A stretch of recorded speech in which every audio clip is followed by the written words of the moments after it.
విజయవాడలో వరదలు విలయం సృష్టిస్తున్నాయి. ఇప్పటికే దాదాపు లక్షల మంది నిరాశ్రయులయ్యారు. కనీసం ఆహారం, నీరు, తిండి లేకుండా గత 3 రోజులు అక్కడ పడికాపులు కాస్తున్న పరిస్థితిని కూడా మనం చూస్తున్నాం. ఇప్పటికే చాలామంది అధికారులు, ప్రభుత్వ అధికారులు అందరూ కూడా సహాయక చర్యలు చేస్తూ ఉన్నారు. అక్కడికి స్పెషల్ బోట్స్ పెట్టి వాళ్ళందరినీ రెస్క్యూ చేయడానికి ప్రయత్నిస్తున్నప్పటికీ కూడా ఎక్కడా కూడా పూర్తి స్థాయిలో అందరినీ రెస్క్యూ చేసే పరిస్థితి కనిపించట్లేదు. కేవలం కొన్ని బోట్లు మాత్రం అందుబాటులో ఉండటము, ఆ బోట్ల నుంచి కేవలం వారికి ఆహారాన్ని, నీరు కానివ్వండి, అక్కడ ఉన్నటువంటి మెడిసిన్స్ కానివ్వండి మాత్రమే సప్లై చేస్తూ వస్తున్నారు. అయితే ఇంత విలయానికి కారణం ఏంటి? ఇంత విలయానికి తప్పిదాలు ఎవరి? ఇది ప్రభుత్వ తప్పిదమా, లేదంటే మానవ తప్పిదమా, లేదంటే ఇది ప్రకృతి తప్పిదమా అని చూస్తే మాత్రము ఖచ్చితంగా ఇక్కడ ప్రభుత్వ అధికారులు నిర్వహించినటువంటి తీరైతే మాత్రం ఖచ్చితంగా తప్పుపట్టే విధంగా అయితే చూడాలి. ఎందుకు చూడాలయా అంటే ప్రభుత్వ అధికారులు ముందుగానే మేలుకొని ఈ వరదను ఎస్టిమేషన్ వేయడంలో మాత్రం 100% ఫెయిల్ అయ్యారు. ప్రభుత్వాలు ఎన్ని చెప్పినప్పటికీ, ప్రతిపక్షంలో ఉన్న వాళ్ళు ఎన్ని మాట్లాడినప్పటికీ కూడా ఇక్కడ ముఖ్యంగా నష్టపోయింది ఎవరయ్యా అంటే విజయవాడకు చెందినటువంటి ప్రజలు. వాళ్ళు కట్టుకున్నటువంటి ఇళ్ళల్లో ఇప్పటికి మొత్తం బురద, అంటే ఆ బురదను క్లియర్ చేయడానికి కూడా ఎన్ని రోజులు పడుతుందో కూడా తెలియదు. అంత దారుణమైన స్థితిలో అక్కడ కనిపిస్తున్నాయి. ఎందుకు విజయవాడకి ఇంత విలయం రావడానికి కారణం ఏంటి? గతంలో కూడా ఎంతకంటే ఎక్కువ వర్షాలు వచ్చాయి, గతంలో కూడా ఎంతకంటే పెద్ద వరదలు వచ్చాయి. ఎప్పుడూ కూడా మునగనటువంటి విజయవాడ ఇప్పుడు ఈ వరదలకు ఎందుకు మునిగింది? ఈ వరదల వల్ల ఎందుకు ఇంత నష్టం జరిగిందంటే మాత్రము ఖచ్చితంగా అక్కడ జరిగినటువంటి తప్పిదాలు అనేది చెప్తారు. అయితే ఒకసారి చూసుకుందాము, విజయవాడ ఇంతగా మునిగిపోవడానికి గల కారణం ఏంటనేది చూసుకుంటే, మామూలుగానే గత 3 రోజులుగా వర్షాలు ఎక్కువగా పడుతూ ఉన్నాయి. తెలంగాణలో, ఆంధ్రలో కంటే తెలంగాణలోనే ఎక్కువగా వర్షాలు పడుతూ ఉన్నాయి. ఆ వర్షాలకి ఆ ప్రాజెక్టులు కానివ్వండి అన్నీ నిండుకుండలా మారి, ఆ తర్వాత శ్రీశైలానికి వరద ఉధృతి పెరగడం, అక్కడి నుంచి గేట్లు ఎత్తేసి ఆ వరదని దిగువ ప్రాంతమైనటువంటి నాగార్జున సాగర్కి వదలడము, ఆ నాగార్జున సాగర్ నుంచి మళ్ళీ కృష్ణా రివర్కి వదలడము, ఇలా ఒక వాటర్ ఫ్లో అయితే జరుగుతూ ఉంది. ఇక్కడి నుంచి ఖచ్చితంగా ఒక వాటర్ ఫ్లో జరుగుతుంది. నాగార్జున సాగర్కి ఇప్పటికే వరద ఉధృతి ఎక్కువగా ఉండటంతో అక్కడి నుంచి గేట్లు వదిలేసి కృష్ణానదికి వదిలేరు. అప్పటికే కృష్ణానది గత 2 నెలలుగా వరదలు ఎగువ నుంచి కురుస్తున్నటువంటి వర్షాలకు భారీగా నిండిపోయినటువంటి పరిస్థితిలో ఉంది. అందులో ఏపీలో వర్షాలు మొదలైనప్పటికీ అప్పటికే కృష్ణానదిలో ఎక్కువగా వాటర్ ఉండటము, దాన్ని సేవ్ చేసి పెట్టినప్పటికీ కూడా కింద సముద్రంలోకి వదిలేసే పరిస్థితి అయితే లేదు. ఆ తర్వాత ఒక్కసారిగా వరదలు పెరగటము, విజయవాడకి సంబంధించి ప్రాంతంలో వర్షాలు ఎక్కువగా పెరగడంతో వరద ఉధృతి ఇంకా ఎక్కువ పెరిగింది. ఎందుకు పెరిగిందయ్యా అంటే విజయవాడ అసలు మెయిన్గా మునిగిపోవడానికి కారణం ఏంటయ్యా అంటే, ఈ విజయవాడ సిటీకి యాక్చువల్గా ఇక్కడ మైలవరం దగ్గర కొండల్లో పుట్టినటువంటి బుడమనేరు అని వాగు ఏదైతే ఉంటుందో ఆ వాగు వల్లే ఇప్పుడు విజయవాడ మునకి కారణం. ఈ బుడమనేరు అనే వాగు మైలవరం దగ్గర కొండల్లో పుడుతుంది. అక్కడ ఉన్నటువంటి ప్రాంతాల్లో ఉన్నటువంటి కొండల్లో నుంచి అక్కడ ఎగువన పడినటువంటి వర్షాలకి అది ప్రవాహించి ఒక కాలువలాగా ఏర్పడింది. అయితే ఇప్పటిదాకా వర్షాలు పడినప్పుడు తప్పితే ఈ కాలువ గురించి, ఈ పేరు గురించి అంతకుముందు ఎవరికి తెలిసేది కూడా కాదు. అయితే ఇప్పుడు ఈ కాలువ వల్ల ఇప్పుడు విజయవాడ మొత్తం మునిగింది కాబట్టి ఇప్పుడు ఈ పేరు బాగా వినిపిస్తుంది. అయితే ఇది డ్రైనేజీ వాటర్కి సంబంధించి, లేదంటే ఈ డ్రైనేజీకి సంబంధించి ఎక్కువగా వేస్ట్ వాటర్ ఏదైతే ఉంటే ఆ వాటర్ మొత్తాన్ని కూడా ఈ బుడమనేరు కాలువకి వదులుతూ ఉంటారు. బేసిక్గా ఈ బుడమనేరు కాలువ మైలవరం దగ్గర అక్కడ ఉన్నటువంటి ప్రాంతాల్లో స్టార్ట్ అయ్యి రెగ్యులేటర్ దగ్గర ఇక్కడ స్టాప్ అయిపోతుంది అనమాట. అంటే ఇక్కడ ప్రభుత్వం ఈ వాటర్కి సంబంధించి ఒక రెగ్యులేటర్ని కట్టింది. అక్కడి నుంచి ఏమైపోయింది, ఇక్కడి నుంచి ఒక 2 పాయలుగా ఇది చీలిపోతూ ఉంటుంది ఈ బుడమనేరు. ఒక పాయ ఎక్కడికి వచ్చి కలుస్తుందా అంటే ఇబ్రహంపట్నం మీదుగా కృష్ణానదిలో వచ్చి కలుస్తుంది. అయితే ఇంకొక పాయ ఎక్కడికి వెళ్తుందంటే విజయవాడ సిటీని టచ్ చేస్తూ కొల్లేరుకి వెళ్తుంది.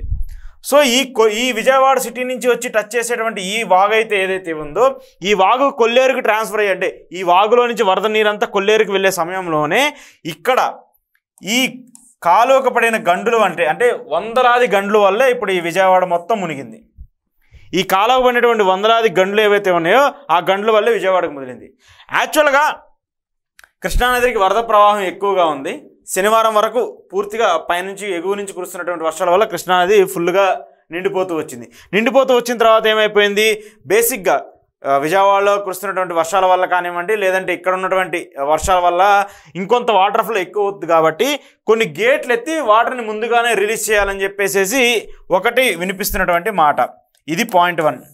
ఇక రెండో పాయింట్ ఏంటయ్యా అంటే, ఇక్కడ ఈ రెగ్యులేటర్కి సంబంధించినటువంటి ఇక్కడ మైలవరం నుంచి ఏదైతే బుడమనేరు వాగు వస్తుందో అక్కడ ఉన్నటువంటి ఆ వాటర్ ఫ్లో మొత్తాన్ని వాస్తవానికి ఇబ్రహంపట్నం మీదుగా కృష్ణానదిలోకి వదలాలి. ఇది చేయాల్సినటువంటి రెండోది. కానీ ఇక్కడ ప్రభుత్వ అధికారులు అప్పుడు మేలుకోకుండా పూర్తిగా వరదతో కృష్ణానది నిండిపోవడము, పూర్తిగా వరదతో బుడమనేరు వాగు నిండిపోవడము, ఈ వాటర్ ఫ్లోని ఎటు పంపించాలో తెలియనటువంటి పరిస్థితిలో అధికారులు ఉండిపోయారు. అయితే వాస్తవానికి ఇక్కడ వచ్చేటువంటి వాటర్ని కృష్ణానది ఈ ఇబ్రహీంపట్నం మీద కృష్ణానదిలో కలపాల్సిన ప్రయత్నంలో ఇక్కడ ఏం చేశారు అధికారులు, అప్పటికే కృష్ణానదిలో వాటర్ ఫుల్గా ఉన్నాయి, ఈ వాటర్ని రిలీజ్ చేస్తే అంటే ఎక్కువ మళ్ళీ ఫోర్స్గా వస్తుంది కాబట్టి మళ్ళీ వాటర్ మొత్తం మళ్ళీ వెనక్కే తంతది కాబట్టి అలాంటి పరిస్థితి ఉండకూడదని చెప్పేసి ఈ ఇబ్రహీంపట్నం టు కృష్ణానదికి రిలీజ్ చేయకుండా ఇక్కడ ఆపేసి ఈ కొల్లేరు వాగుకి రిలీజ్ చేయడం వాటర్ మొదలుపెట్టారు. ఇక్కడ గేట్లు ఎత్తి ఇక్కడి నుంచి పైనుంచి ఏదైతే వరద వస్తున్నటువంటి వాటర్ ఏదైతే ఉందో ఆ వాటర్ అన్నిటిని ఇటు కొల్లేరు వాగుకి షిఫ్ట్ చేశారు. ఇక్కడ షిఫ్ట్ చేయడం వల్ల ఏమైపోయింది, వాటర్ ఫోర్స్ ఎక్కువ అవడము, ఆల్రెడీ అక్కడ విజయవాడలో ఆశించిన స్థాయి కంటే వర్షం ఎక్కువ పాత్రలో నమోదవటము, అక్కడ ఆల్రెడీ అక్కడ ఉన్నటువంటి అక్రమ నిర్మాణాలు అంటారో లేదంటే అక్కడ ఉన్నటువంటి చెరువులు అంటారో ఆ చెరువులకు సంబంధించి వాటర్ వెళ్ళే ప్లేసెస్ లేకపోవడం వల్ల ఈ ప్రాంతం అంతా ఒక్కసారిగా నీటి మునిగింది. ఈ వర్షాలకు వచ్చినటువంటి వాటర్తో కాకుండా ఈ కాలువ ఏదైతే ఉందో ఈ కాలువ పడినటువంటి గండ్ల నుంచి పూర్తిగా వాటర్ మొత్తం ఆ ఏరియా మొత్తాన్ని కప్పెట్టేసింది. ఆ ఏరియా మొత్తం కప్పేయడంతో ఈ ఏరియాలో ఉండేటువంటి విజయవాడ కానివ్వండి, అక్కడ ఉన్నటువంటి సింగనగర్ ప్రాంతం కానివ్వండి, సింగనగర్ పక్కన ఉన్నటువంటి కొన్ని పల్లెటూర్లు కానివ్వండి, ఈ పల్లెటూర్లు అన్నింటినీ వచ్చినటువంటి వరద, దాంతోపాటు ఈ బుడమనేరు సంబంధించి వాగుని రిలీజ్ చేసేటువంటి తరుణంలో పడినటువంటి గండులు ఏవైతే ఉన్నాయో వీటన్నిటి వల్ల ఇప్పుడు విజయవాడకి ఇంత పెద్ద నష్టం వచ్చింది. అయితే ఇక్కడ అధికారులు చేయాల్సిన మొదటిది ఏంటంటే ఆల్రెడీ ఫ్లోలో ఉన్నటువంటి అంటే ఇన్ఫ్లో వస్తున్నటువంటి వాటర్ని ముందుగా ఎందుకు రిలీజ్ చేయలేదు, ఇది పాయింట్ 1. రెండోది, ముందుగానే ఇక్కడ అంటే మైలవరం నుంచి ఏదైతే బుడమనేరు వాగు వస్తూ ఉంటుందో ఆ వాగుకు సంబంధించి కొంత వాటర్ ఫుల్ఫిల్ అవుతుంది, వర్షాలు ఎక్కువగా పడుతుందని చెప్పేసి వాతావరణ శాఖ హెచ్చరించింది. మరొక 2-3 రోజుల పాటు వర్షాల గురించి అవకాశం ఉంటుందని చెప్పేసి చెప్పినప్పటికీ కూడా ఎందుకు అధికారులు అలర్ట్ అవ్వకుండా ముందుగా ఏవైతే రెగ్యులేటర్కి సంబంధించిన గేట్లు ఉంటాయో ఆ గేట్లను ఎత్తి ఈ వాటర్ని కృష్ణానదిలోకి వదలలేదు, ఇది రెండో పాయింట్.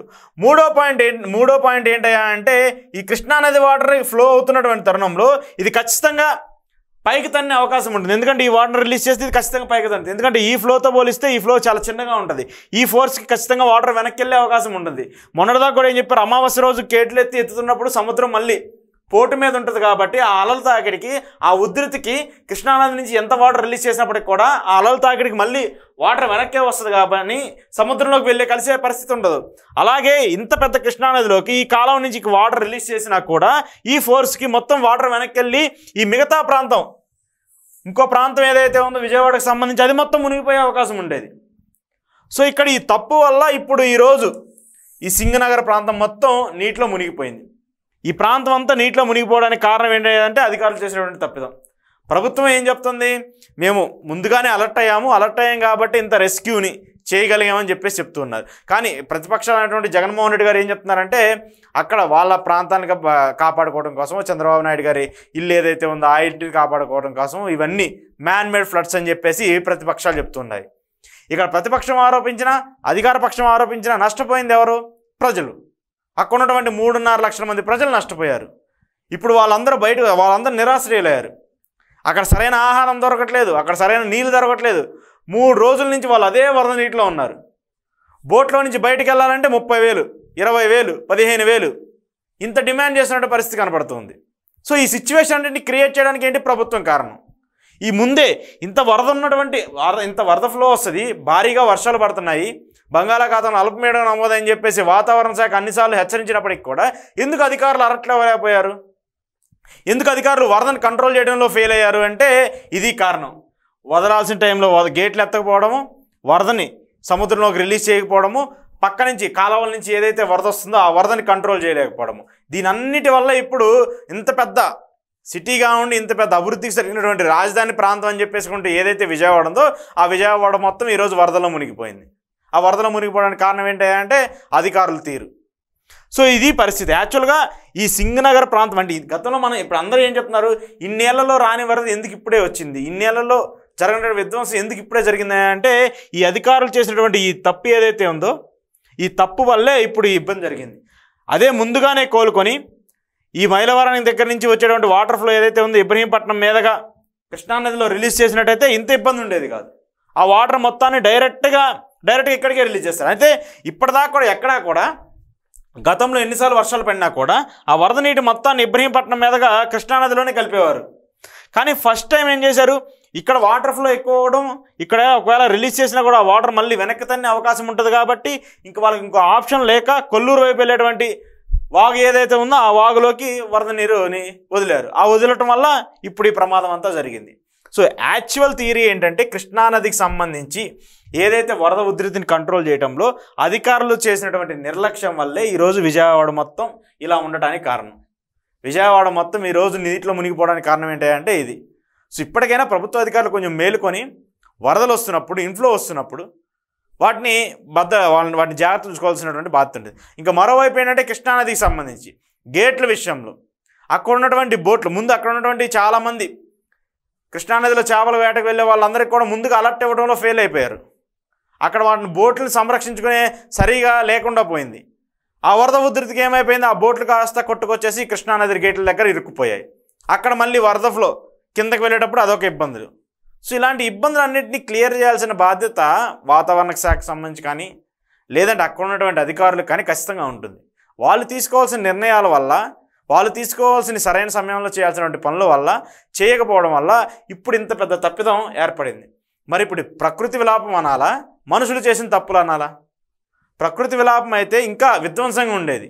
మనుషులు చేసిన ఒక చిన్న తప్పు వల్ల ఎక్కడికో చేరాల్సిన వరద జనాల మధ్యలోకి వచ్చింది.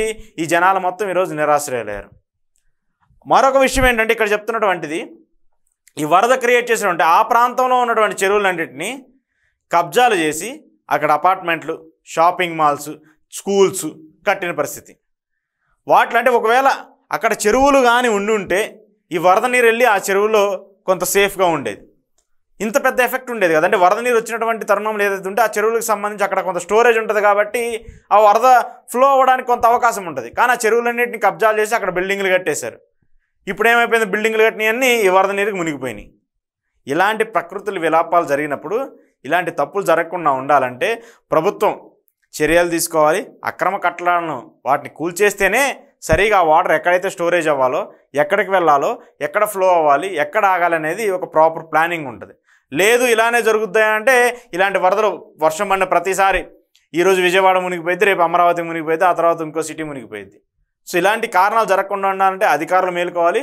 అధికారులు మేలుకొని ముందుగానే అలర్ట్ చేసి అక్కడ ఉన్నటువంటి ప్రాంతంలో ఉన్నటువంటి వాళ్ళు ఎవరైతే ఉంటారో వాళ్ళందరినీ సురక్షితంగా బయటకు చేర్చి ఆ తర్వాత వరద వదిలినట్టుది ఇంకా బాగుండేది. వాళ్ళు ఏం చేశారు, ఆ నైట్ పడుకున్నారు, వర్షం మొత్తం కురుస్తూ ఉంది, తెల్లారేసరికి చూసేసరికి ఇళ్లలోకి నీళ్ళు వచ్చేసినాయి. ఎందుకు నీళ్ళు వచ్చినాయంటే ఈ చెరువుకి, ఈ కాలువకి, ఈ వాగుకు పడినటువంటి గంటలు. అదే ముందుగానే అలర్ట్ చేసిండి ఈ ప్రాంతంలో ఉండే వాళ్ళు ఎవరైతే ఉంటారో వాళ్ళకి కొంత అవకాశం కల్పించి ఇలా వాటర్ ఫ్లో ఎక్కువగా ఉంటుంది, ఈ పరిసర ప్రాంతాల్లో ఉండే ప్రజలు ఎవరైతే వాళ్ళు ఉండాలో వాళ్ళకి అప్రమత్తంగా ఉండాలి, మీరు కొంచెం వరద ప్రభావిత ప్రాంతాల నుంచి బయటికి రావాలని చెప్పేసి సహాయ కేంద్రాలు ఏర్పాటు చేసి వాళ్ళని ఇక్కడి నుంచి తరలించి వరదను రిలీజ్ చేస్తే ఈరోజు ఇంత ప్రాణ నష్టం ఉండేదా? ఇంతమంది చనిపోయే వాళ్ళ, ఇంతమంది ఇబ్బంది పడేవాళ్ళ? లేదు కదా. ఇవన్నీ జరిగినాయి అంటే కారణం ఏంటి? ముందుగా అలర్ట్ చేయకపోవడం. ముందుగా అలర్ట్ చేయకుండా డైరెక్ట్గా వరదన ఫ్లోని రిలీజ్ చేయటం, ఇది జరిగినటువంటి మానవ తప్పిదము. అందుకని ఇవి మ్యాన్ మేడ్ ఫ్లడ్స్. సో ఖచ్చితంగా ఇప్పటికైనా అధికారులు వాళ్ళని వెంటనే సంరక్షించి వాళ్ళకి తగినటువంటి బాధ్యతలు, వాళ్ళకి తగినటువంటి చర్యలు ఏవైతే ఉన్నాయో వాటన్నిటిని కూడా చేయాలని చెప్పేసి కోరుకుంటున్నారు.